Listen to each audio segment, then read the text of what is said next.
ধারাবাহিকের শুরুতে আমরা দেখতে পাই নিতাই কানাই নামে দুটো লোক এসে ঝাঁপিকে বলে, আমরা অনেক দূর থেকে এসেছি দিদি। এসি ব্যাংকের থেকে আপনার এখানে টাকা রাখা লাভজনক। আমরা জমিতে খেটে অনেক কষ্ট করে টাকাটা জমিয়েছি, আপনার এখানে ইনভেস্ট করব বলে। পরবর্তীতে ঝাঁপি টাকাটা নিয়ে রসিদ লিখে দেয় আর বলে, এখন তো অফিস বন্ধ হওয়ার সময় হয়ে গেছে, আমি কালকে টাকাটা ডিপোজিট করে দেব। পরবর্তীতে নিতাই কানাই লক্ষ্মী ঝাঁপি ফিনান্স থেকে বের হয়ে রনিতকে ফোন করে বলে, স্যার আপনার কথা মতো কাজ হয়ে গেছে, টাকা নিয়ে আমাদের ওরা রসিদ দিয়েছে। তখন রনিত বলে, কাজ তোমাদের টাকাটা আমি সময় মতো পাঠিয়ে দেব। এটা বলেই ফোনটা রেখে দেয় এবং রনি তিনকাকে বলে, ঝাঁপির কফিনের একটা পেরেক আমি পুঁতে ফেলেছি। দীপ যখনই দেশের বাইরে চলে যাবে, কোনো একা একা ঝাঁপি কিভাবে নিজেকে বাঁচায় সেটাই দেখব। অপরদিকে আমরা সরকার বাড়িতে দেখতে পাই ঝাঁপি মন খারাপ করে ঘরে ঢোকে এবং তখনই দীপ এসে বলে, ঝাঁপি দেখ আমি ফিরে এসেছি, আমি আর লন্ডন যাব না, এখন থেকে এখানেই থাকব। তখন ঝাঁপি বলে, তুমি সত্যি বলছো, আর লন্ডনে ফেরত যাবে না? তার ওখানে দীপ বলে, সরকার বাড়ি ছেড়ে থাকতে আমার আর ভালো লাগছে না, তাই ফিরে এসেছি। তুই তো আমার সাথে সংসার করতে চেয়েছিলিস, তাই ফিরে এসেছি, এখন বল আমাকে কি করতে হবে। পরক্ষণে ঝাঁপি দীপকে বিছানায় বসিয়ে বলে, তুমি আমাকে কি বলে ডাকবে? দীপ বলে, কি গো শুনছো, আমার চা লাগবে গো, তুমি কি আমাকে চা দিতে পারবে এখন? ঝাঁপি হেসে বলে, হ্যাঁ গো, আমি এখনই তোমার জন্য চা আনছি। পরক্ষণে ঝাঁপি চা এনে দেয় এবং বাইরে চলে যেতে যায়। তখনই দীপ পিছন থেকে ঝাঁপির হাত ধরে বলে, এখন তো আর তোকে ছাড়বো না, তোর কথা ভেবে আমি ফিরে এসেছি। এটা বলেই বুকে জড়িয়ে নেয়। এদিকে ঝাঁপি ঘুম ভেঙে উঠে বসে আর মনে মনে বলে, এতক্ষণ যেটা দেখলাম সবই ছিল স্বপ্ন, আমি তো এত ভালোবাসা চাইনি, শুধু বন্ধু হয়ে তোমার পাশে থাকতে চেয়েছিলাম। পরক্ষণে সেখানে দীপ এসে বলে, কিরে তুই কি টায়ার্ড আছিস? ঝাঁপি বলে, না, একটু চোখ লেগে এসেছিল।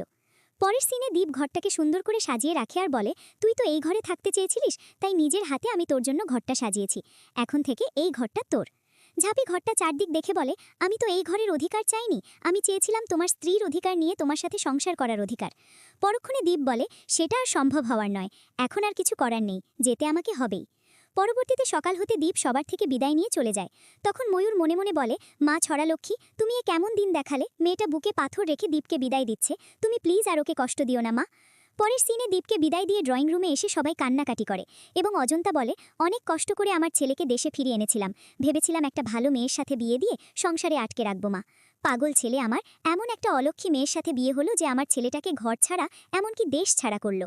অজন্তার এমন কথা শুনে ময়ূর বলে, বড় বৌদি তুমি কেন এখন এসব কথা বলছো? এদিকে ঝাঁপি সবাইকে চা দিয়ে এক কোণে মুখ গোমরা করে দাঁড়িয়ে থাকে। তখন কল্পনা গিয়ে বলে, তুই মন খারাপ করিস না ঝাঁপি।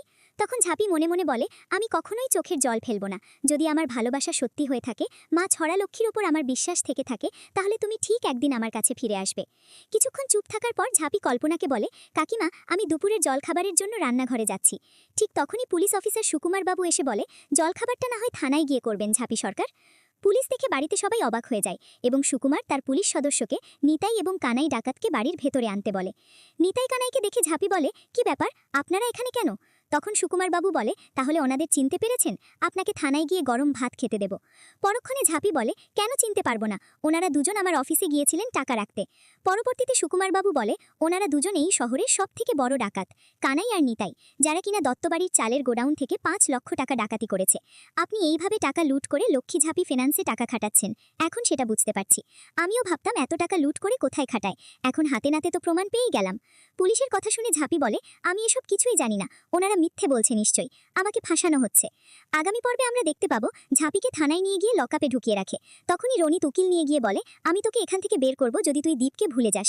পরক্ষণে ঝাঁপি বলে, আমি এখানে গলে পচে মরে যাব, তারপরেও তোর সাহায্য নেব না। এদিকে দীপ এসে বলে, তোর এত বড় বিপদের দিনে আমি লন্ডনে ফেরত কিভাবে যাব, আমি থাকতে তোর গায়ে কেউ একটা আঁচড় দিতে পারবে না। এই ছিল আজকের পর্ব। পরবর্তী নাটকের আপডেটগুলো দেখতে আমাদের চ্যানেলটি এখনই সাবস্ক্রাইব করুন।